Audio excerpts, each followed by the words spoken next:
President Trump, in his weekly address to the nation, announced plans for the largest tax cut in U.S. history, the most sweeping tax reform since 1986. Mr. Trump said 95% of Americans would file a one-page return if his plan was enacted and that tax rates would fall.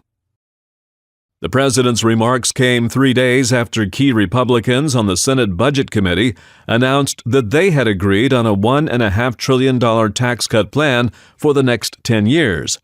Pennsylvania Senator Pat Toomey's support of the tax cuts had been expected, but Senator Bob Corker of Tennessee had previously said he would only support tax cuts if they would not add to the $20 trillion national debt.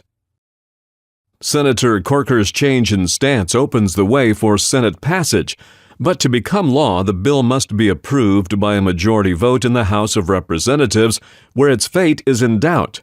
House Majority Leader Kevin McCarthy and House Speaker Paul Ryan have long said they would only support revenue-neutral tax cuts that don't add to the nation's soaring debt, with Senator Corker now changing his stance, saying the massive tax cuts can boost growth sufficiently. It is conceivable that Congressmen McCarthy and Ryan could experience a similar change of heart. Senator Corker is calling into question the conventional wisdom of economists as well as analysis by Congress's own nonpartisan research arm. Congressional researchers have long projected a day of reckoning will occur in the mid-2020s, but a massive tax cut could speed things up. The cost of Social Security, Medicare, Medicaid, defense, and interest are projected to rise fairly gently through the mid-2020s before interest owed on the national debt begins to accelerate sharply and becomes unsustainable. If a $1.5 trillion tax cut is added on top of the pile of debt shown here, it puts the nation on a faster track toward peril.